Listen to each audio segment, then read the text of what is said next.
This is Xiaomi Redmi Note 12s, and today I would like to show how you can clear app cache and data on this device.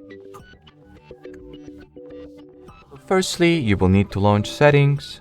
From here, go for the Apps category, then Manage Apps.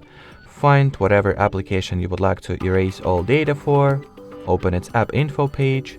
From here, go for the Clear Data option that you can find towards the bottom right corner of your display. Then select if you would like to clear exclusively cache for this app, or perhaps clear all data, including cache, but it also includes the app data itself, files, settings, accounts, databases. So hit the OK button to confirm, and as you can see, that will be it. So thanks for watching, thanks for your attention, and bye bye.